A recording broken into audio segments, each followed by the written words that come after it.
দেড় বছরের মধ্যে নির্বাচন জানালেন প্রধান উপদেষ্টা। সরকার চাইলে আগেও সম্ভব, প্রতিক্রিয়ায় বিএনপি।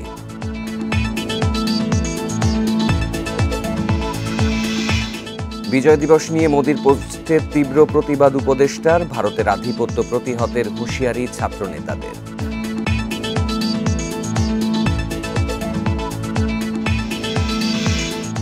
মহান বিজয় দিবসে বীর শহীদদের প্রতি জাতির শ্রদ্ধা। বিজয় মেলা সহ দেশ জুড়ে নানা আয়োজন।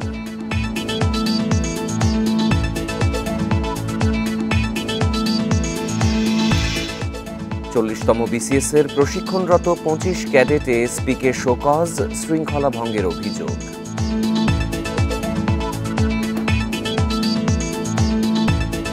সংবাদ সন্ধ্যার শিরোনাম শুনছিলেন, পুরো খবর নিয়ে আছি সাফাদ্দিন কবির।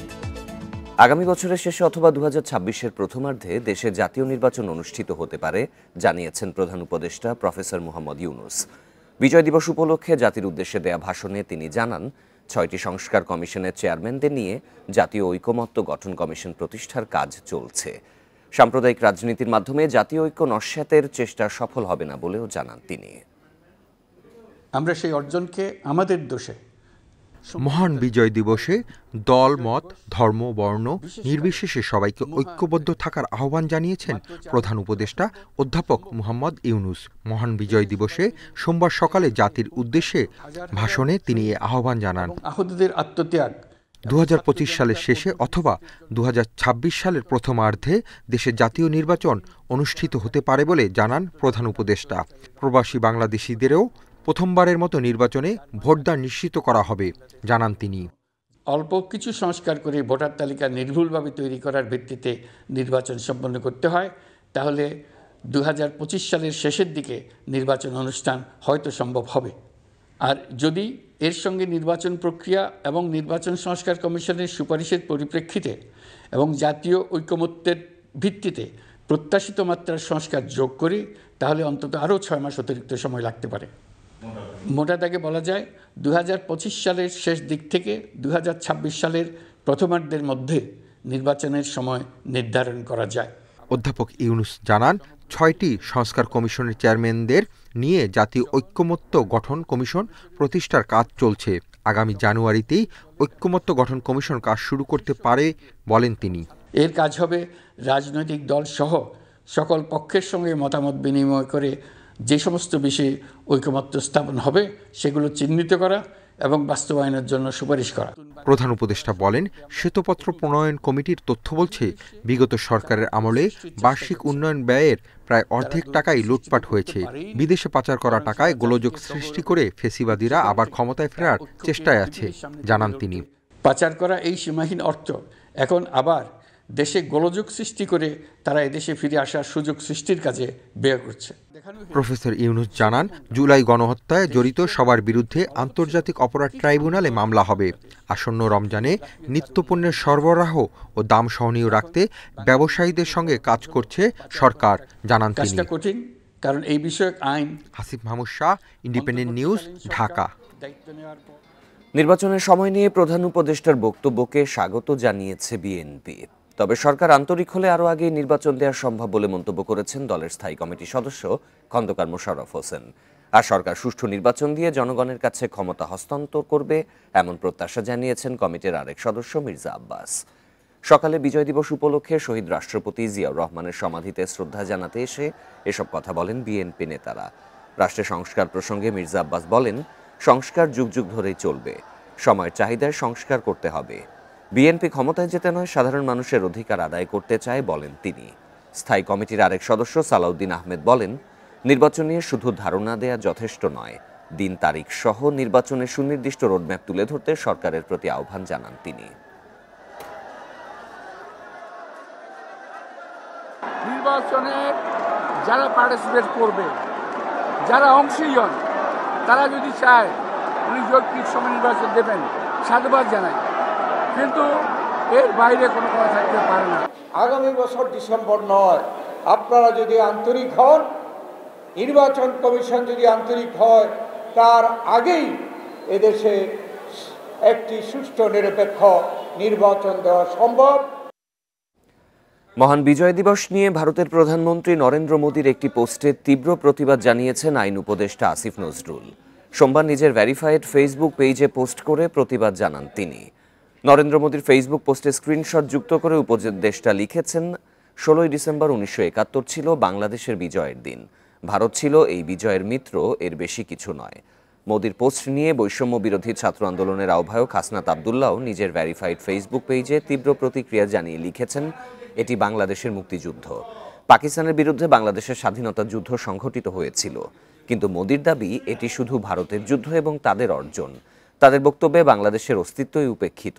হাসনাত আবদুল্লাহ আরও লেখেন, বাংলাদেশের স্বাধীনতা, সার্বভৌমত্ব ও অখণ্ডতার প্রতি এটি সরাসরি হুমকি। ভারতের এই হুমকির বিরুদ্ধে লড়াই চালিয়ে যাওয়ার আহ্বানও জানান তিনি। ভারতীয় আধিপত্যবাদের কোনো জায়গা এই দেশে হবে না বলে হুঁশিয়ারি দিয়েছেন বৈষম্য বিরোধী ছাত্র আন্দোলনের নেতারা। সেই সঙ্গে বাংলাদেশের মুক্তিযুদ্ধকে ভারতের বিজয় হিসেবে অভিহিত করার তীব্র প্রতিবাদ জানিয়েছেন নেতারা। দুপুরে বিজয় র্যালি শেষে কথা জানান তারা। 1971 সালে 30 লাখ শহীদের রক্তের বিনিময়ে স্বাধীন হয় বাংলাদেশ।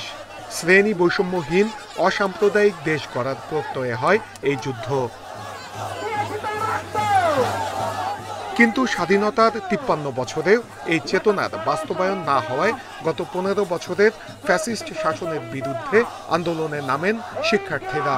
ছাত্র জনতার অভ্যুত্থানে পালাতে বাধ্য হয় স্বৈরাচার হাসিনা। বৈষম্য দূর করতে আন্দোলন করছিলাম, তাহলে অবশ্যই বৈষম্য দূর হবে এমন একটা বাংলাদেশ চাই। জুলাই গণঅভ্যুত্থান হয়েছে, জুলাই গণঅভ্যুত্থানের মধ্য দিয়ে ফ্যাসিবাদী কাঠামোর বিনাশ, ফ্যাসিবাদ বিতাড়িত হলো, ফ্যাসিবাদী কাঠামোর কিন্তু বিনাশ ঘটেনি। তার জন্য আমাদের মনে হয় একটি জাতীয় ঐক্যমত্য প্রয়োজন। সোমবার দুপুরে কেন্দ্রীয় শহীদ মিনার থেকে আনন্দ মিছিল বের করেন বৈষম্য বিরোধী আন্দোলনের শিক্ষার্থীরা। মিছিলটি শাহবাগ হয়ে আবারও শহীদ মিনারে এসে শেষ হয়। এ সময় বাংলাদেশের মুক্তিযুদ্ধকে অবমাননা করে নরেন্দ্র মোদীর টুইটের তীব্র প্রতিবাদ জানান শিক্ষার্থীরা। ভারতীয় আধিপত্যবাদের বিরুদ্ধে কঠোর অবস্থান নেওয়ার হুঁশিয়ারি দেন শিক্ষার্থীরা। বাংলাদেশের সার্বভৌমত্ব হস্তক্ষেপ করা হয়েছে, বাংলাদেশের সেনাবাহিনীকে আঘাত করা হয়েছে ষড়যন্ত্রের মাধ্যমে, বারবার এগুলো করা হয়েছে। আমাদের স্বাধীনতা ও সার্বভৌমত্বের প্রশ্নে আমরা 71 একটি মানচিত্র পেয়েছি, লক্ষ লক্ষ শহীদ ভাই বোনদের রক্তত্যাগের মাধ্যমে। কিন্তু আমাদের স্বাধীনতা সার্বভৌমত্ব পূর্ণাঙ্গভাবে অর্জিত হয় নাই। আমাদের লড়াই চলমান। মুক্তিযুদ্ধের ইতিহাস নিরপেক্ষভাবে লিখতে হবে, সেই সঙ্গে আওয়ামী ফ্যাসিস্টদের এই দেশে আর কোনো জায়গা হবে না বলে হুঁশিয়ারি দেন আন্দোলনকারীরা। আকাঙ্ক্ষা 24-এর এই বিপ্লব পরবর্তী সময়ে আমরা ছাত্র, তরুণ, জনতা, আমরা সবাই সম্মিলিতভাবে সেই মুক্তিযুদ্ধের আকাঙ্ক্ষাকে আমরা বাস্তবায়ন করব। যারা গত 15 বছরের গুম, হত্যা, লুটপাটের সাথে জড়িত, তাদের বিরুদ্ধে দ্রুত ব্যবস্থা নেওয়ার দাবি শিক্ষার্থীদের। নূরে আলম, ইন্ডিপেন্ডেন্ট নিউজ, ঢাকা। মহান বিজয় দিবসে বীর শহীদদের গভীর শ্রদ্ধায় স্মরণ করছে গোটা জাতি। ভোরে সাভার জাতীয় স্মৃতিসৌধে ফুলেল শ্রদ্ধায় স্মরণ করেন রাষ্ট্রপতি ও প্রধান উপদেষ্টা। শ্রদ্ধা নিবেদন করেন পূর্ব তিমুরের প্রেসিডেন্ট জোসে রামোস হোর্তা। এছাড়াও প্রধান বিচারপতি, যুদ্ধাহত মুক্তিযোদ্ধা, বিভিন্ন দেশ ও মিশনের রাষ্ট্রদূতেরাও শ্রদ্ধা জানান। এক নতুন ভোর, নতুন সম্ভাবনা নিয়ে জেগে ওঠা বাংলার সূর্য। পাকিস্তানি হানাদারদের কবল থেকে মাতৃভূমি রক্ষায় যেসব অকুতভয় বীরেরা আত্মোৎসর্গ করে স্বাধীনতার নতুন সূর্য এনে দিয়েছেন, তাদের কৃতজ্ঞ চিত্তে স্মরণ। সোমবার ভোরের আলো ফোটার সাথে সাথে সাভার স্মৃতিসৌধে আসেন রাষ্ট্রপতি শাহাবুদ্দিন আহমেদ। ভোর 6:30টার দিকে মুক্তিযুদ্ধের শহীদদের প্রতি শ্রদ্ধা জানান। এ সময় 3 বাহিনীর এক চৌকস দল সশ্রদ্ধ সালাম জানান। স্বৈরাচার শেখ হাসিনার পতনের পর দায়িত্ব নেওয়া অন্তর্বর্তী সরকারের প্রধান উপদেষ্টা ডক্টর মোহাম্মদ ইউনূস সকাল 7টায় সরকার প্রধান হিসেবে প্রথমবার সাভার স্মৃতিসৌধে আসেন। এ সময় তার সাথে ছিলেন পূর্ব তিমুরের প্রেসিডেন্ট, ছাত্র আন্দোলনে নেতৃত্ব দেওয়া কয়েকজন উপদেষ্টা ও 3 বাহিনী প্রধান। পূর্ব তিমুরের প্রেসিডেন্ট জোসে রামোস হোর্তাকে সাথে নিয়ে ডক্টর ইউনূস ফুলেল শ্রদ্ধায় স্মরণ করেন 30 লাখ শহীদ ও বীর মুক্তিযোদ্ধাদের প্রতি। এ সময় রাষ্ট্রীয় সালাম দেয় সেনা, নৌ ও বিমান বাহিনীর সুসজ্জিত দল। বিউগলে বেজে ওঠে করুণ সুর। প্রধান উপদেষ্টা ও পূর্ব তিমুরের প্রেসিডেন্ট কিছু সময় নীরবে দাঁড়িয়ে থাকেন। পরে একে একে শ্রদ্ধা জানান প্রধান বিচারপতি, প্রধান নির্বাচন কমিশনার, সেনা, নৌ, বিমান বাহিনী প্রধান, বাংলাদেশে অবস্থানরত বিদেশি কূটনীতিক ও বীর মুক্তিযোদ্ধারা। পরে সর্বসাধারণের শ্রদ্ধার জন্য খুলে দেওয়া হয় জাতীয় স্মৃতিসৌধ। Ijazur Rahman, independent news, Dhaka. কারো হাতে পতাকা, কারো হাতে ফুল। সাভারে জাতীয় স্মৃতিসৌধে শ্রদ্ধা নিবেদনে ঢল নামে অগণিত মানুষের। লাখো মানুষের আত্মাহুতি ও বাংলা মায়ের আত্মদানের বিনিময়ে অর্জিত স্বাধীনতার সুফল সবার কাছে পৌঁছায়নি বলে দাবি তাদের। বৈষম্য মুক্ত দেশ আর কলুষ মুক্ত রাজনীতির প্রত্যাশা জানান তারা।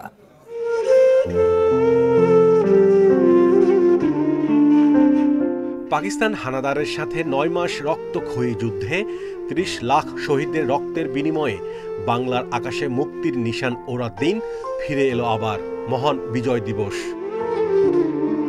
1971 সালের 16 ডিসেম্বর বিশ্বের মানচিত্রে নতুন দেশ হিসেবে স্থান করে নিয়েছিল যে বাংলাদেশ, তার 53তম বার্ষিকী পালন হয়েছে সোমবার। লাল সবুজ পতাকা উড়িয়ে জাতীয় স্মৃতিসৌধে বিজয়ের উল্লাস করেছে অগণিত মানুষ। এই যে আমরা সামনে একটি বৈষম্যহীন এবং দুর্নীতিমুক্ত একটি বাংলাদেশ চাই। সবাই স্বাধীনভাবে মুক্তভাবে এই স্মৃতিসৌধে পুষ্প অর্পণ করতে আসছে। মুক্তিযুদ্ধের ইতিহাস প্রজন্ম থেকে প্রজন্মে ছড়িয়ে দিতে অনেক বাবা মা তাদের সন্তানদের স্মৃতিসৌধে নিয়ে এসেছিলেন। তাদের প্রত্যাশা আগামীর বাংলাদেশ হবে ভয় ডরহীন এক সত্যিকারের স্বাধীন দেশ। সঠিক ইতিহাস যেন ও কিছুটা হলো জানতে পারে, ওকে এটা বোঝানোর জন্য আমি আজকে এই বিজয় দিবসে এই স্মৃতিসৌধে নিয়ে আসছি। আমার বাচ্চাকে নিয়ে আসছি বাসার উৎসাহ উদ্দীপনার জন্য, বিজয় দিবস উদযাপন করার জন্য। আগামীতে রাজনীতিতে হিংসা প্রতিহিংসা থাকবে না, এমন প্রত্যাশা সাধারণ মানুষের। দেশের সার্বভৌমত্ব ও স্বাধীনতা অক্ষুণ্ণ রাখতে সকলে কাঁধে কাঁধ মিলিয়ে ঐক্যবদ্ধ থাকারও অঙ্গীকার করেন তারা। আমাদের মূল ভিত্তি হলো 71-এর মুক্তিযুদ্ধ এবং এটিকে কখনো আসলে কোনো অভ্যুত্থানের সঙ্গে সম জায়গা নেওয়া যাবে না। এখানে কোনো হানাহানি, কোনো রাজনীতির অপহিংসা থাকবে না। আমরা সেরকম বাংলাদেশ চাই। বীরের দেশ বাংলাদেশ বিশ্বের বুকে মাথা উঁচু করে সম্মানের সাথে প্রতিষ্ঠা পাবে, এই আশা প্রকাশ করেছেন শ্রদ্ধা জানাতে আসা মানুষ। 2 যুগের পাকিস্তানি শোষণের অবসান ঘটিয়ে বিশ্বের মানচিত্রে স্থান করে নিয়েছিল বাংলাদেশ। সাধারণ মানুষের প্রত্যাশা বৈষম্যহীন ও দুর্নীতিমুক্ত বাংলাদেশ গড়ার যে স্বপ্ন দেখা হচ্ছে তা অচিরেই বাস্তবায়িত হবে। মাহমুদুল হাসান, ইন্ডিপেন্ডেন্ট নিউজ, জাতীয় স্মৃতিসৌধ, সাভার। আগামীর বাংলাদেশে যাতে ফের ফ্যাসিবাদ প্রতিষ্ঠিত না হয় সেজন্য সবাইকে ঐক্যবদ্ধ থাকতে হবে বলে মন্তব্য করেছেন বিএনপি স্থায়ী কমিটির সদস্য আমির খসরু মাহমুদ চৌধুরী। বিকেলে চট্টগ্রামের বিপ্লব উদ্যানে মহানগর বিএনপির উদ্যোগে বিজয় র্যালির আগে সমাবেশে তিনি বলেন, অনেক রক্তের বিনিময়ে নতুন স্বাধীনতা অর্জিত হয়েছে। মানুষ এখন স্বাধীনভাবে কথা বলছে, কিন্তু এই স্বাধীনতা কেড়ে নিতে মরিয়া হয়ে উঠেছে ফ্যাসিবাদী শক্তি। তারা বিভিন্ন মোড়কে ফের রাষ্ট্র ক্ষমতা দখল করতে চায়। তাই যত দ্রুত সম্ভব নির্বাচনের মাধ্যমে জনগণের সরকারের কাছে ক্ষমতা হস্তান্তর করতে অন্তর্বর্তী সরকারের প্রতি আহ্বান জানান তিনি। যেই সরকার জনগণের কাছে দায়বদ্ধ থাকবে, জবাবদিহি থাকবে, তার বাইরে যেন কোনো ধরনের গোষ্ঠী ব্যক্তি বাংলাদেশ সরকারকে দখল করতে না পারে। মহান বিজয় দিবস উপলক্ষে রাজধানীর মানিক মিয়া এভিনিউতে চলছে সর্বজনীন কনসার্ট সবার আগে বাংলাদেশ। সরাসরি যাব সেখানে।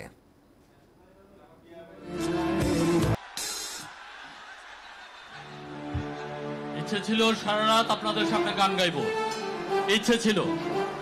অনেক আর্টিস্ট আছে, সবাই গান গাইবে, সবার জন্য আপনারা থাকবেন, কিন্তু তার আগে একটা বড় হাততালি আপনাদের কাছ থেকে চেয়ে নিব আজকের এই আয়োজকদের জন্য, যারা এত চমৎকার একটা আয়োজন করেছে।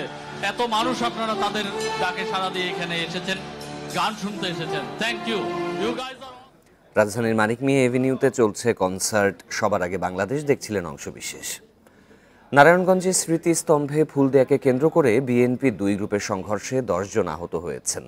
সকালে সোনারগাঁওয়ে বিজয় দিবসে শ্রদ্ধা নিবেদনের সময় এই সংঘর্ষ হয়। পুলিশ জানায়, উপজেলা প্রশাসনের শ্রদ্ধা নিবেদন শেষে ফুল দিতে চান বিএনপির নেতাকর্মীরা। এ সময় সোনারগাঁ থানা বিএনপির সভাপতি আজহারুল ইসলাম মান্নান ও বিএনপির সাবেক মন্ত্রী রেজাউল করিমের সমর্থকদের মধ্যে শুরু হওয়া ধাওয়া পাল্টা ধাওয়ায় এক পর্যায়ে তারা ইটপাটকেল নিক্ষেপ করে। এতে উভয় পক্ষের অন্তত 10 জন আহত হয়। পরে পুলিশ গিয়ে পরিস্থিতি নিয়ন্ত্রণে আনে। আহতদের মধ্যে একজনের অবস্থা গুরুতর হওয়ায় তাকে ঢাকায় পাঠানো হয়েছে।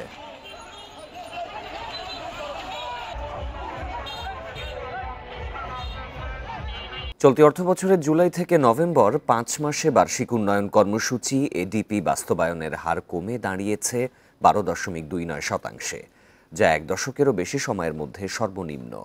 বাস্তবায়ন পরিবীক্ষণ ও মূল্যায়ন বিভাগ IMED প্রকাশিত প্রতিবেদনে এই তথ্য উঠে আসে। গত অর্থবছরের একই সময়ে বাস্তবায়নের হার ছিল 17.06%। গত 1 দশকে দ্বিতীয় সর্বনিম্ন বাস্তবায়নের হার ছিল 2015-16 অর্থবছরে 16.84%। IMEDর মতে চলমান ও নতুন প্রস্তাবিত প্রকল্পগুলোতে পর্যালোচনা শেষ না হওয়ায় অনেক প্রকল্পে অর্থছাড় কম হচ্ছে। এর প্রভাবে এডিপি বাস্তবায়নেও ধীরগতি দেখা দিয়েছে। চলতি অর্থবছরে সরকারের এডিপি বরাদ্দ ছিল 2,78,288 কোটি টাকা।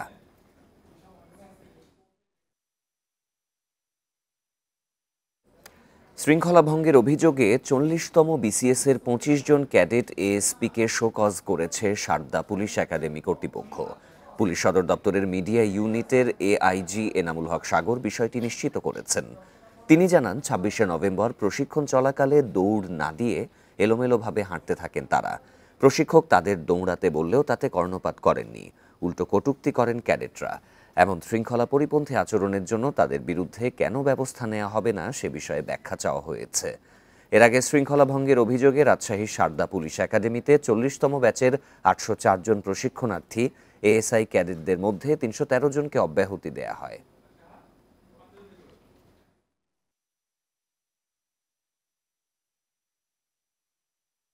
ভারতের পররাষ্ট্রনীতিতে পরিবর্তন আনা দরকার বলে মনে করেন দেশটির পররাষ্ট্রমন্ত্রী S জয়শঙ্কর। রোববার দিল্লিতে আন্তর্জাতিক নীতি বিষয়ক নতুন সাময়িকী ইন্ডিয়াস ওয়ার্ল্ডের উদ্বোধনী অনুষ্ঠানে তিনি কথা বলেন। জয়শঙ্কর বলেন, বিশ্ব এখন আর দ্বিমেরু বা এককেন্দ্রিক নেই। পরিবর্তিত বিশ্ব পরিস্থিতিতে ভারতের পররাষ্ট্র নীতিতে পরিবর্তন আনা দরকার। তিনি আরও বলেন, যখন পররাষ্ট্র নীতিতে পরিবর্তনের কথা বলা হয়, নেহরু পরবর্তী পররাষ্ট্র নীতি গঠনের কথা হয়, তখন এই পরিবর্তনকে রাজনৈতিক আক্রমণ হিসেবে দেখা উচিত নয়। জয়শঙ্করের মতে বড় পরিসরে স্মার্ট ও দীর্ঘমেয়াদী পরিকল্পনাই হবে ভবিষ্যতের পররাষ্ট্র নীতি। জাতীয় উন্নয়নকে এগিয়ে নেওয়ার সাথে সরাসরি যুক্ত এমন পররাষ্ট্র নীতির দিকে ভারত এগোচ্ছে বলেও জানান S জয়শঙ্কর। এই ছিল সংবাদ সন্ধ্যায়। আরও বিস্তারিত জানতে চোখ রাখুন ফেসবুক, ইউটিউব এবং এক্সে। ধন্যবাদ সবাইকে।